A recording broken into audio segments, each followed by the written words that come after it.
Maayong gabi kanatong tanan mga kapaglaom, mga higala, mga kapamilya, kung asa man kamo karon naglantaw, dining panid sa kalibutan.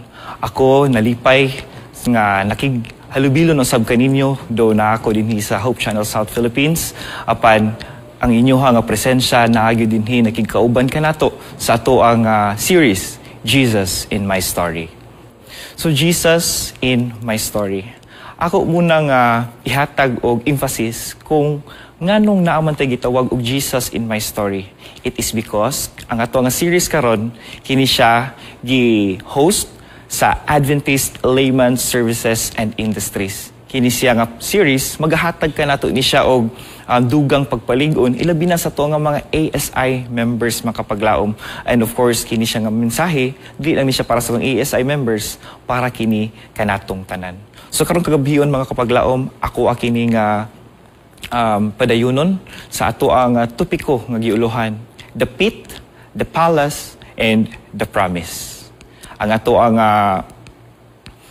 pangutana una mga kapaglaom, aduna ba kitay panahon sa atong kinabuhi nga murag naglibog na ta unsa may atong una nga buhaton, unsay una nato nga atimanon, unsa man ang problema sa atong pamilya, problema sa ato nga pagpanarbaho, problema sa atong pag-eskwela, or naglisod na ta unsa na to pag-manage ato nga time nga makaingon ta nga Lord, how I wish Lord my hands are too full for everything to manage.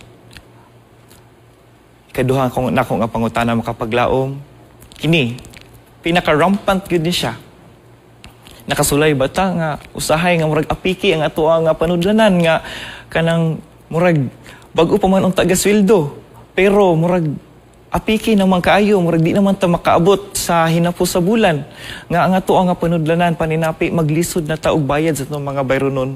Makaingon ta nga Lord, mao gid kani imong plano nga ni kanako, imuha maka ko nga anak Lord, ayaw jud ko pasagdi Lord. Ug sa ikatulo na to nga pangutana mga kapaglaom, naka-experience pa kita nga murag we are tired emotionally, we are tired physically nga makaingon ta nga Lord, I give up. Murag dili na ako kaya ang mga problema nga akong giatubang karon Lord. Wala na ko kasabot sa akong gibati Lord. You know what mga kapaglaom, kana nga panghambing kanato karon, wala tay lain nga saligan kundi ang Ginoo lang. Kay despite sa mga panghitabo kanato karon, ayaw kalimti nga ang Ginoo wala gyud siya magdumili sa paglantaw, pagdungog sa itong mga pag-ampo. O karon kagabion mga kapaglaom, ako kamo nga dalon sa to nga key text. Makita kini siya sa Genesis chapter 50 verse 20. Giingon diri, you meant evil against me, but God meant it for good, in order to bring it about as it is this day to save many people alive. Mga kapaglaom, let us pray. Our Heavenly Father, as we're going to study your word through the life of Joseph, dear God, may it be that you will bless us, dear Lord. Help us to make the life of Joseph be an exemplar, making you as an example in our life, dear Lord. Thank you for letting us realize your goodness, your mercy, and most especially, dear God, your love for all of us. Thank you for hearing and answering our prayers. In Jesus' name, amen. Mga kapaglaom, ang ato nga sentro sa mensahe karong kagabion, mo kini siya ang nag-ingon. The trust in God's plan, even when faced with challenges and difficulties. So kaganina nangutana ko ninyo mga problema sa pag-manage sa time, problema sa pag-manage ato ang mga balayronon, o ato ang mga personal trials, physically, emotionally, mentally, daghantang mga problema. Pero for tonight mga kapaglaom, asa man ka naglantaw karon, asa man kagibutang karon nga dapit diri sa kalibutan, ato kining hinumduman o ato kining kinabuhian to trust in God's plan, even when faced with challenges and difficulties. Mga kapaglaom, tuguti ko sa pagdala kaninyo sa kinabuhi ni Joseph.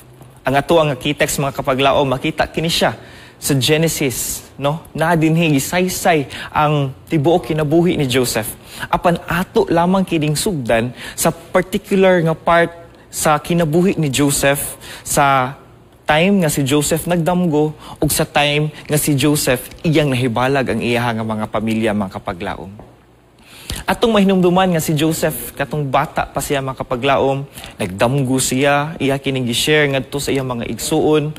By the way, si Joseph anak ni siya ni Jacob, no? And balik ta sa damgo ni Joseph. Si Joseph nagdamgo siya nga ang sa iya mga igsuon nga mga rice field, mga uhot, nagbaw sa iya nga uhot. Moto nga somehow naglibog na si Joseph sa iya nga damgo. Moto nga isa pud to sa rason nga kanang nagsugod ang challenges ni Joseph. Kay naapoy isa na ka panahon nga si Joseph mga kapaglaom gibuhatan siya og bag-o nga bisti sa iyaha nga amahan, no? Kini nga bisti nga mooy nakapahatag og kasina, kaselos sa mga igsuon ni Joseph kay pamati sa mga igsuon ni Joseph nga hala kanindot, mas nindot pa ang gibuhat sa ilahang papa nga mao nga bisti mga kapaglaom. So, mao to mga kapaglaom ang ato ang istorya nagpadayon nga si Joseph tungod kay nasuya ang mga igsuon ni Joseph.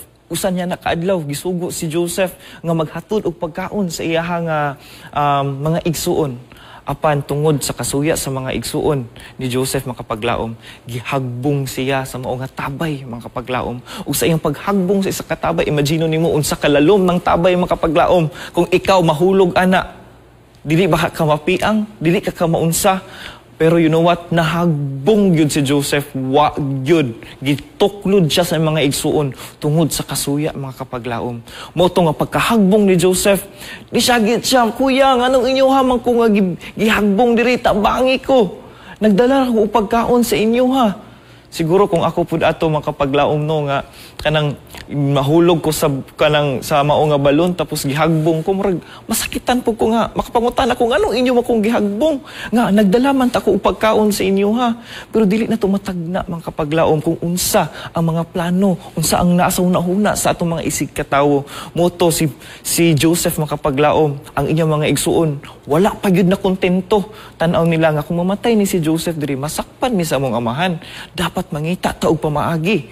So mao to mga kapaglaom nga si Joseph gibaligya siya mga igsuon og si Joseph naabot didto sa balay ni Potiphar mga kapaglaom. Nahimo siya nga slave mga kapaglaom.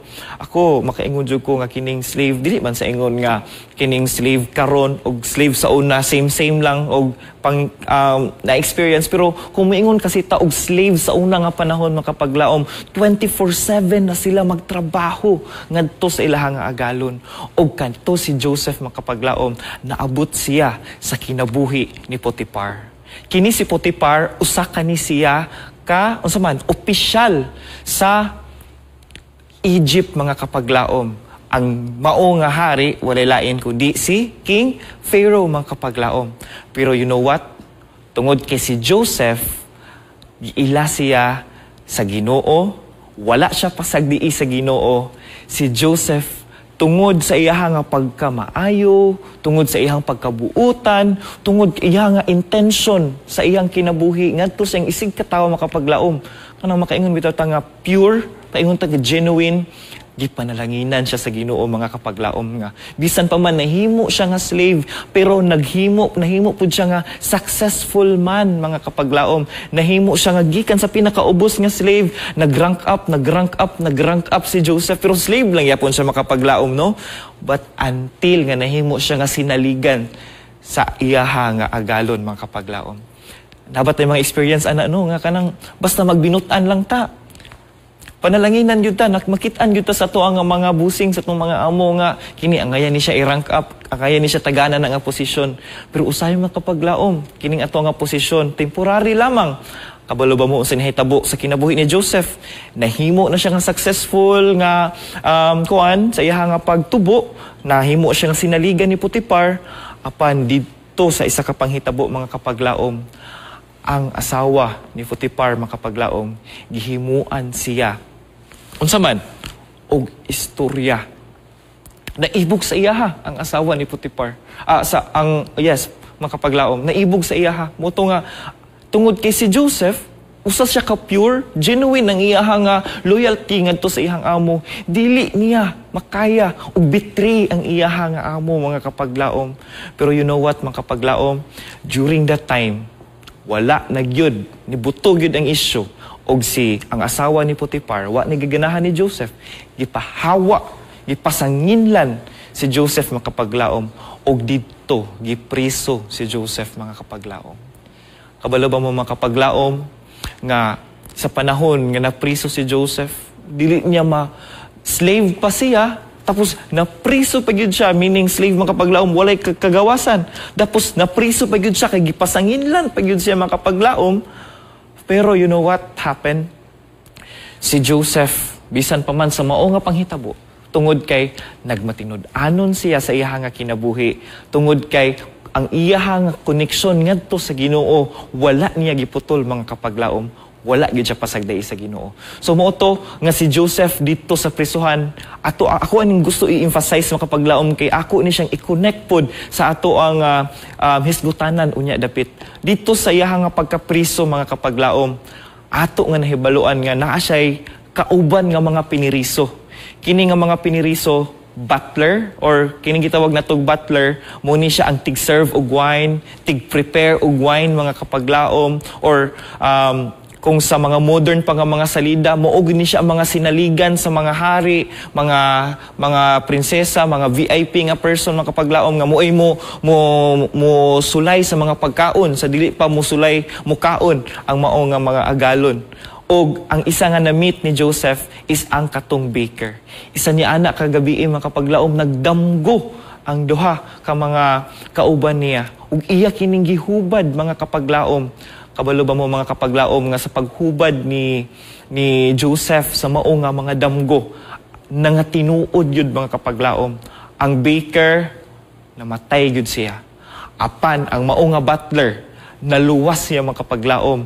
Nakagawas siya sa mao nga prisuhan. Pinaagi sa paghubad ni Joseph sa mao nga damgo niya, mga kapaglaom.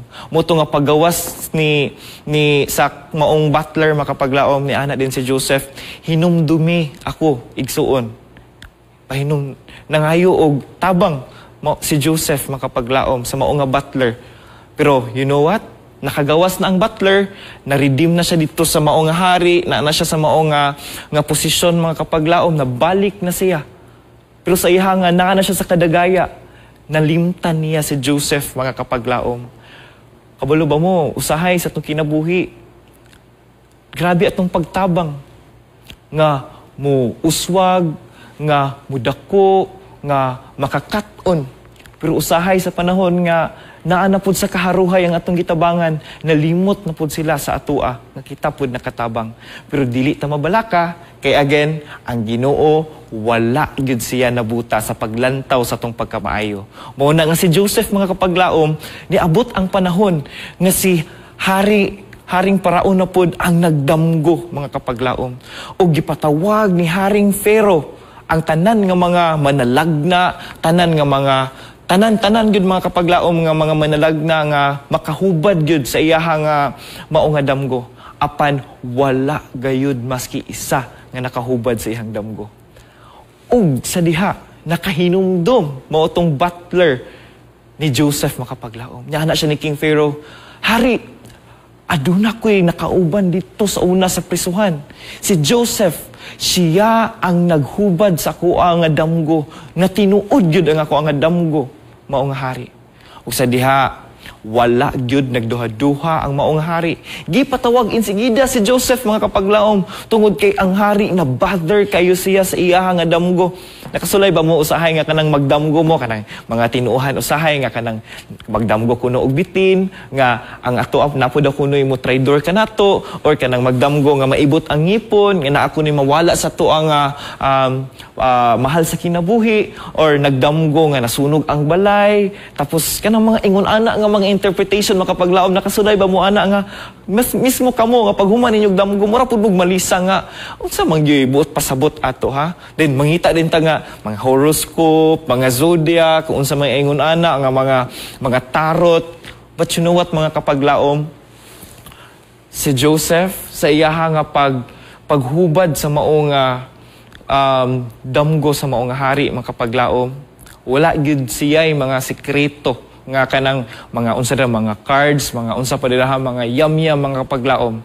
Si Joseph iya ra gyung giampo sa Ginoo nga Lord, kung unsa may meaning aning mao nga damgo sa hari, ikaw Ginoo magapanalangin kanako. So mga kapaglaom, sa wala pa di ni adto si Joseph ngadto sa hari, nagampo una siya. So didto na mga kapaglaom ang mao nga damgo sa hari. So you see, na-interpret ni Joseph mga kapaglaom nga sa 7 ka tuig sila maka-experience og kadagaya. Apan sa 7 pod ka tuig sila maka-experience og famine mga kapaglaom, kagutom. Og sa diha nagproblema na pod si King Pharaoh nga so unsaon man nato ni nga namay kagutom.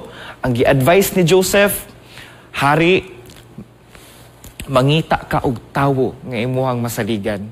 Hari, mangita kag tawo nga mooy mo manage ni ana sa imuhang abot aron makaandam ka sa mao nga kagutom. Diha mga kapaglaom, si Joseph wala siya nagpresentar siyang kinabuhi nga, hari ako ana hari, kaya kayo na ko na. But you know what? Walay pagduha-duha. Si King Pharaoh didesidar, ikaw Joseph, wala na ko'y lain pa nga naunahunaan, nga maoy mo manage ni ana, nga maoy mutabang ka nako aron maluwas ning atong katawhan sa 7 ka tuig nga mga kagutom. Kabalo ba mo si Joseph makapaglaom? Tungod sa iyang pag-ampo ngadto sa Ginoo, gitagaan siya og pabor sa mao nga hari. Nahimo siya nga nag-manage sa ilang kagutom. Nakatukod sila sa tapukanan silang harvest, niabot man, tuod man, niabot ang kadagaya, niabot usab ang kagutom. Ug tungod niadto makapaglaom, si Joseph, dako kayo ang pagsalig na sa mao nga hari nga kaniya. Pero you know what? Maski pagdako na kay salig ang hari kay Joseph, si Joseph sa makanunayon, nag-ampo gyud siya ngadto sa Ginoo. Kabalo ba mo makapaglaom? Si Joseph nahimo siya or na-appoint siya as the second highest in ruling sa tibuok Egypt makapaglaom. Kumbaga siya ang vice president sa mao nga nasod mga kapaglaom. So you see, gikan si Joseph sa tabay, gilabay, nahimong slave, na priso mga kapaglaom, nahimo siya nga leader. So you see mga kapaglaom, grabe kanindot ang kinabuhi ni Joseph. Makaingon yun ta nga, Lord, asa pa man ko sa kuang timeline karon nga imuhang giplano sa kang kinabuhi. Usahay makapaglaom, makapangutana ta sa tong kaugalingon nga, kanang Lord, murag bugat na gyud kayo ang ako nga gibati karon Lord, Lord, kanusa pa man ko maka-experience og kahayahay sa ako ang kinabuhi. Kanusa pa man ako ma-experience, Lord, nga kanang ako ang income, Lord, ang ako ang ginansya nga mumudagayaon jud kayo. Naka-experience ba kanya ana makapaglaom? Ayog kabalaka kay duha na ta makapaglaom. Ako sab makaingon ko nga, Lord, grabe ni nga mga pagsulay nga imong gihatag kanako. Pero salig lang ta ngadto sa iyaha. Kay tungod ang Ginoo nasayod siya nga dili gyud ta niya pasagdan, dili ta niya biyaan mga kapaglaom. Og si Joseph maingon man nga naa na siya sa mao nga posisyon, nahimo na siya nga maayo nga leader didto sa mao nga Ehipto. Iyang gibalikan ang iyaha nga pamilya. Iyaha kining gikita mga kapaglaom. Og sa mao nga encounter nila, kabalo ba mo unsay giingon ni Joseph sa iyaha nga mga igsuon? Come near to me, please. Og ang mga pamilya ni Joseph ni duol ngadto kaniya. Ingon si Joseph, ako ang inyong igsuon. Si Joseph ang inyong gibaligya ngadto sa Ehiptohanon. Og karon ayaw mo unsa man, ayaw mo kagilty sa inyong kaugalingon nga inyo kung gibaligya diri. Kay ang Ginoo nagpadala nganhi kanako diri ug iyang gipreserbar ang ako nga kinabuhi. Siguro mga kapaglaom no, kung ako si Joseph, human ako makitaan ang akong mga pamilya, nga giunsa ko nila pagtamay-tamay, giunsa ko nila pagbaligya, giunsa ko nila pagpasagad mga kapaglaom. Pero giunsa ni Joseph pag-ingon, ayaw mo kabalaka, ayaw mo kasuko sa inyong kaugalingon. Kay it is God that sent me here. It is God that preserved my life. Makapaglaom, siguro dili pa nato mabati karon kay naa kita sa ato ang kalisod. O siguro ang uban naa sa atong kadagaya. Apan kapaglaom, atong hinumduman, maski unsa man ang atong giagian karon. So sama kay Joseph, ang Ginoo nagpadala nganhi kanato kung asa man kita karon. Ang Ginoo nagpreserbar sa tong kinabuhi kung unsa man ang naanganhi kanato. Moto, giingon dinhi. And lastly, Genesis 50 verse 20. Giingon diri, you meant evil against me, but God meant it for good in order to bring it about as it is this day to save many people alive. Kaya kung wala na abot si Joseph dito sa Egypt, makapaglaom, dili niya masalbar ang tibuok Egypt, mga kapaglaom, sulod sa 7 ka tuig nga kagutom. So sometimes makapaglaom, maka-experience na nga, Lord, murag dili na ako ni kaya, Lord, murag dili na ako kalihok, I am helpless, wala ko'y kwarta, naglisod kong manage sa ako nga time, I am tired emotionally, I am tired physically, but God meant it for good for us, makapaglaom.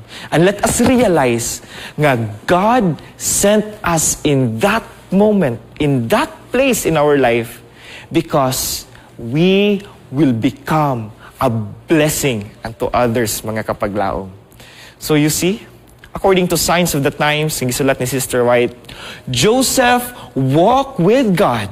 He meekly bore it without murmuring. Imagine mga kapaglaom, no? Gamay lang gali nato nga kalisod. Daghan na kay tagyaw-yaw nga to sa Ginoo. Daghan na kay tag mga discomfort lang gamay. Daghan na kay tagyaw-yaw nga to sa Ginoo. Or even sa tong kaugalingon. But Moses meekly bore it without murmuring.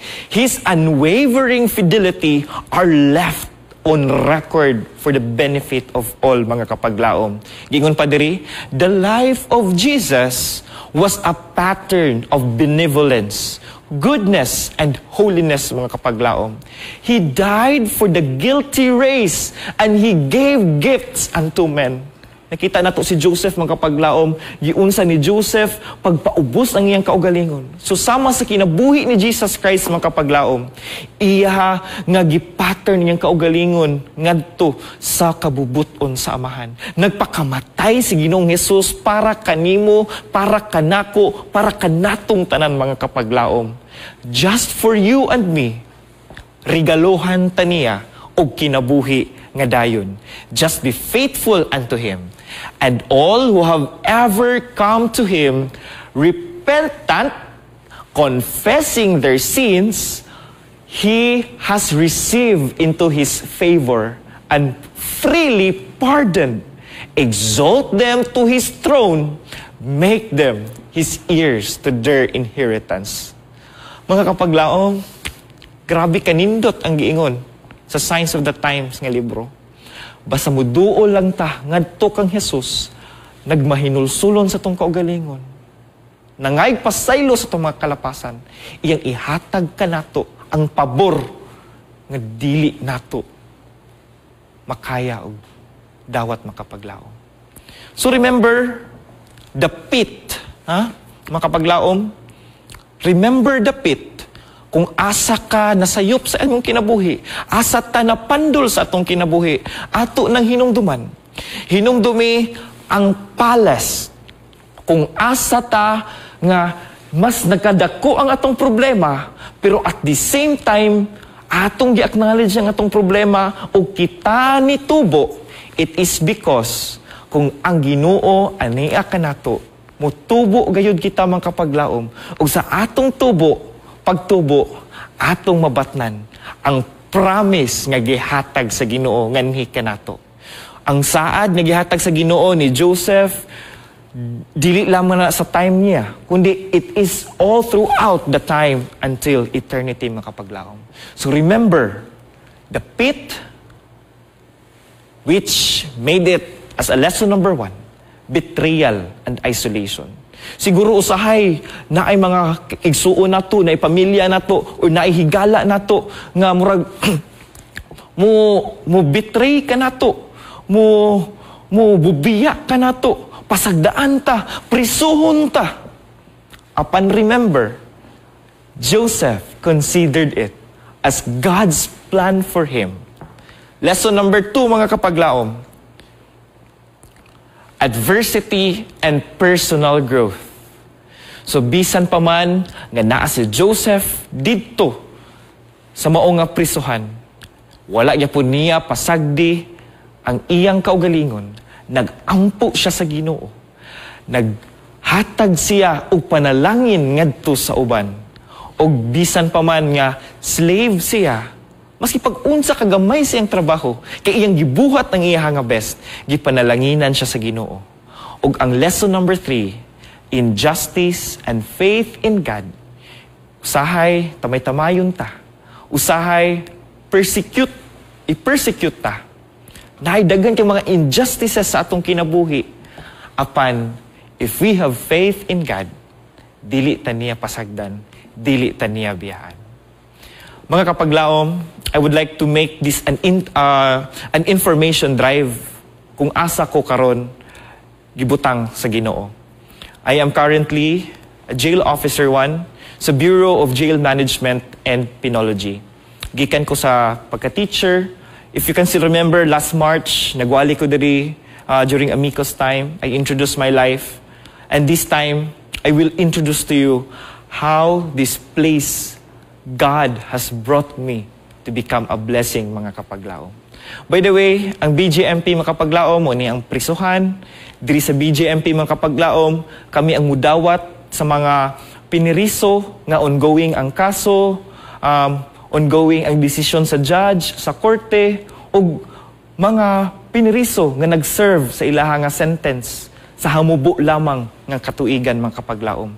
O wala milain nga mantra, mga kapaglaom, safekeeping, ang pagbantay ngadto kanila, ang paghatag kanila o kasiguraduhan nga dili na nila mausab ang ilaha nga mga krimen, nga dili na nila mausab ang ilaha nga gipangbuhat, nga dili sila mapugnan ang ilaha nga kaugalingon, mga kapaglaom. O ang ikaduha nga mo ang tumong is for developmental opportunities, mga kapaglaom. Unsa man ni nga bisan pa man nga naa sila sa prisuhan, apan there's still an opportunity para kanila. Naay mga training nga na kanila, naay education nga na kanila, naay pagmaymay nga na kanila, and most especially, naay spiritual activities nga na kanila, mga kapaglaom. And that is where God has put me. I really thought that teaching is really my passion. Yes, teaching is my passion. But this time, I can tell that teaching is my passion in the correction, mga kapaglaom. Akong i-share kaninyo, mga kapaglaom, ang usa ka higayon nga diin way back 2022 nag-take oath ko as a jail officer 1. Grabe akong kakulbaan ni mga kapaglaom kay wala ko kabalo sa akong buhaton, isa ko ka civilian, musulod ko uniform service. Apan, mga kapaglaom, I believe God has a purpose for me. Kay gikan pa sa akong pagpang-apply, smooth ang ako ang adagan. Not to mention, nag-apply ko kaduha sa Bureau of Fire, and ikatulo na akong apply sa BJMP, mga kapaglaom. And sa akong pag-ikatulo nga apply, smooth kayo ang maong application process. O gihatag yun siya sa Ginoo, nganhi kanako. And nag-take oath ko, mga kapaglaom. Nag-training ko, mga kapaglaom. Grabe nga training. It took me almost 6 months sa training. And during the training, mga kapaglaom, daghan kay kog na-realize, daghan kay kog nagkatunan, mga kapaglaom, dili lamang sa ako ang kaugalingon, kung dili usab sa ako ang profesyon, o sa ako ang trabaho nga gisudlan, mga kapaglaom. And that is me during my training time, mga kapaglaom. Do ma-feel ninyo nga luoy, pero no, ang tawo nga nag-training, maski pa og sakit paminawon, sakit ng tawon, that is for their own good, mga kapaglaom. And nakagraduate ko sa mao nga JBRC. JBRC stands for Jail Basic Recruit Course, mga kapaglaom. So, pag-graduate na ko, imagine niyo mga kapaglaom, no, during sa ko nga training, education student ko, ang amo ang mga klase is about law subjects, mga kapaglaom. And ako as education graduate, wala ko'y kabang kaagan ana mga kapaglaom. Ang ako orang experience is the master guideship nga ato nga na-experience ato nga church, ang pag-attend nako og camping, tanan nga mga outdoor activities, mga kapaglaom, moora na ang ako ang background. And for that matter, mga kapaglaom, easy ra na siya sa kuha, kaya experience naman nato sa master guide. But what is not easy for me is to study law, mga kapaglaom. What is not easy for me is to hold a rifle, to hold a firearm, mga kapaglaom. Makaingon ko nga, wala man ko kuha na ni nga, kanang feeling, mga kapaglaom, nga magkurog ang imuhang kamot, nga maggunit sa mao nga pusil, mga kapaglaom, para lang makashoot ka sa mao nga target. But, maski pa man, makapaglaom mo, ito ang akong nangaagian. Basta magpadayon lang ta. Kaya training man siya. So, during the training period, pwede ta masayop. During the training period, dito ta maka-learn. And during that time, makapaglaom, especially naglisod kay ko sa academics, makapaglaom kay mga law subjects, mumata ko, matulog mi alas 11 sa gabi, mumata ko og alas 3 sa kadlawon just to study, and mag-dry fire ko makapaglaom kay naaman mi qualifying. And of course, kita nga mga anak sa Ginoo, dili pud ta nga kanang musugot lang og kanang makulelat gamay. So maning kamot pud ta kay ulaw pud kayo sa kuha nga part nga mo graduate ko sa kuha nga training nga wala ko kabalo unsa nga ako ang gisudlan. Ang ending basin matakasan pa hinuon ko og piniriso. Muto makapaglaom, grabe ang pag-double time nako. And you know what, makapaglaom? Never in the history of my life that I felt the need of God during my training. Kanang deprive bitaw ka makapaglaom sa pagsimba sa Ginoo. Kanang deprive ka makapaglaom nga kanang maski og simple lang kaayo nga pagtapok-tapok ninyo mga Adventist, lisod kaayo mahatag sa mga training instructors makapaglaom. But praise God, mangita ang Ginoo og pamaagi nga kamo managtapok, nga maka-uplift sa inyong kaugalingon spiritually, mga kapaglaom. Kay usahay kining bahala og kapuyon ka sa imong physical, bahala kapuyon ka sa imong mental, basta dili lang ka kapuyon sa imong nga spiritual, mga kapaglaom. Makaya ra nato na ang tanan. Pero once spiritually makapoy na ta, makapaglaom, that's the time nga mo give up na ang ato ang alawas, makapaglaom. And na-feel na ko na siya makapaglaom na nga, Lord, please, kanang time bitaw makapaglaom no nga, kanang mag-worship mo kauban ng imuha nga mga 70 Adventist nga mga mates, kanang ang lesson, ang message sa kanta nga sa ato ang pag-worship madagabi, mga kapaglaom, kanang murag the usual lang nato na siya ginakanta, pero during sa training, mga kapaglaom, I really felt the message of the song nga, grabe Lord, ingon anak ka kamaayo Lord, nga kanang magtulo ang ako ang luha nga kung sa una wala pa ko nag-appeal sa training, murag okay kay nako magkatakanta, kay of course dili po ko nindot kayo og tingog, dayon dili po kay ko musically inclined, pero pag abot na ko sa training center nga kanang ako na lang isa and wala ko laing masampit ang Ginoo ra, and in order for me to uplift myself is to sing God's promises nga ni kanako, ug sa panahon nga magkanta ko na mga kapaglaom, ma-feel na ko nga there is God within me. Makaingon jud ko, mga kapaglaom, nga grabe ang luha na ko, mga kapaglaom, nga magtulo nga naa sa formation nga gayon na, tapos nagkanta ko on my mind, exemplifying, understanding the lyrics, mga kapaglaom, sa mao nga awit, the promise of God nga dili kaniya pasagdan. Grabe ang ako ang emotion ato, mga kapaglaom. Makaingon jud ko nga, Lord, I need you more than ever. Kay during sa training, mga kapaglaom, grabe ang mga saywar namo, ang physical activities, grabe. Ang ako na lang yung motto, bahalag unsaon ko, basta kay mabinlan lang kong isa ka ginhawa, I will survive for the Lord.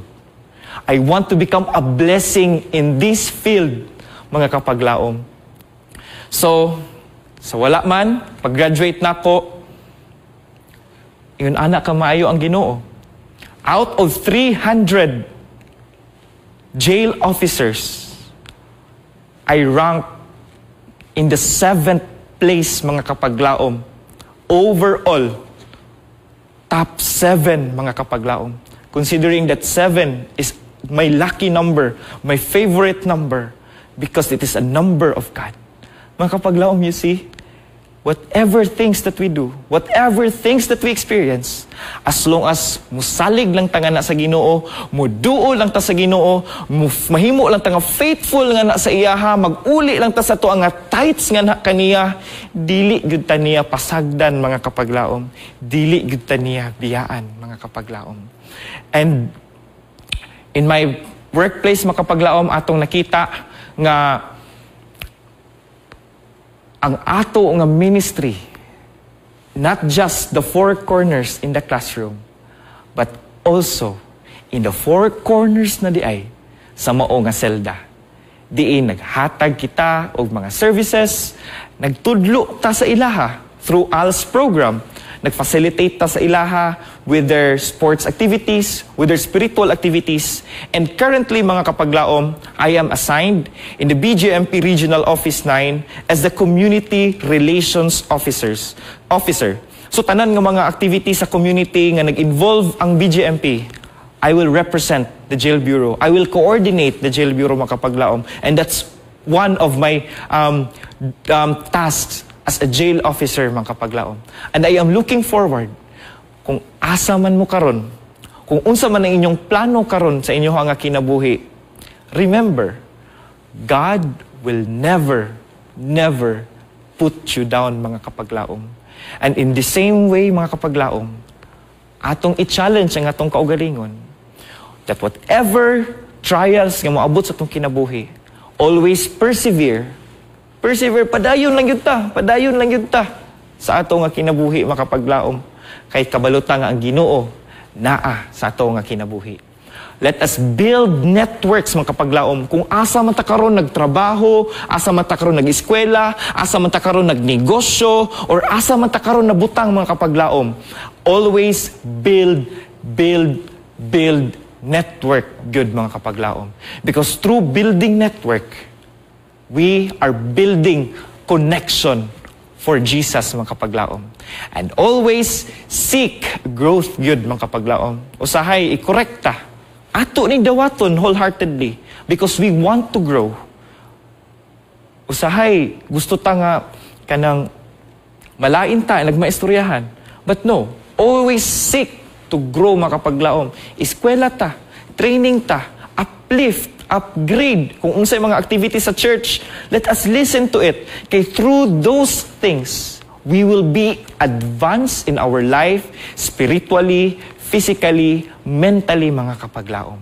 And always maintain integrity, mga kapaglaom. Grabe si Joseph, atong mahinumduman, unsa ang integrity ni Joseph as a leader from rags to riches, mga kapaglaom. From being test to become a testimony sa kinabuhi ni Joseph, mga kapaglaom. And lastly, trusting in a bigger plan nga gihatag sa Ginoo.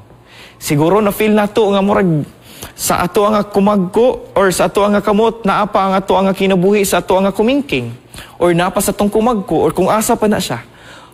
Mga kapaglaom, always trust in a bigger plan. Always trust sa big picture.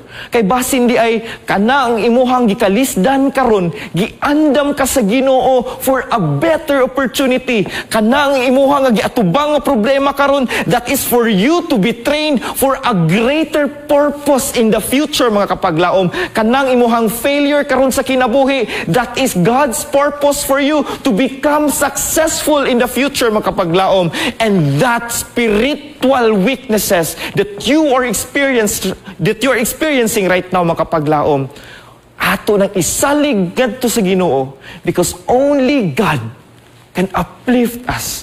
Only God can bring us, can renew ourselves. That is why prayer gives us the fuel to start another life, mga kapaglaom.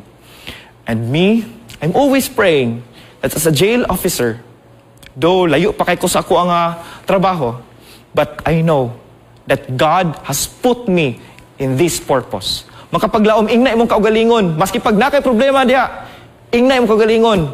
Anaay imong kaugalingon. God has put me in this position. God has a purpose in my life, mga kapaglaom. And lastly, always remember to trust in God's plan even when faced with challenges and difficulties, mga kapaglaom.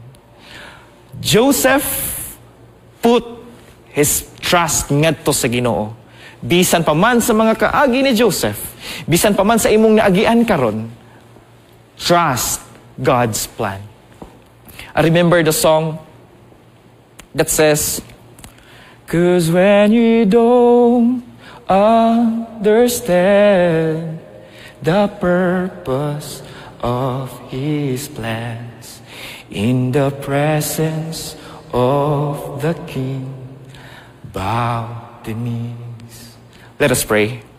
Our Heavenly Father, dako kayo ang among kalipay karon, nga imo kaming gipahinumduman sa kinabuhi ni Joseph, nga bisan pa man sa iyaha nga mga problema, bisan pa man sa iyaha nga mga struggle sa kinabuhi, apan nagpabilin siya nga magmalig-on nganha kanimo, nagpabilin siya sa pagsalig nganha kanimo, nagpabilin siya nga nagsandig nganha kanimo.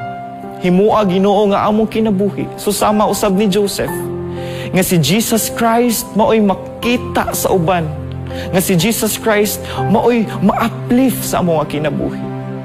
Lord, daghan kamig lain-lain nga mga challenges, daghan kamig mga problema sa kinabuhi, problema sa pamilya, problema sa relasyon, problema sa among business, problema sa among pag-eskwela. Apan nasayod kami Ginoo nga gibutang minimo ni ana nga punto to prepare us for greater good, to prepare us for a victory which we will share unto others, to become a blessing ngadto sa uban.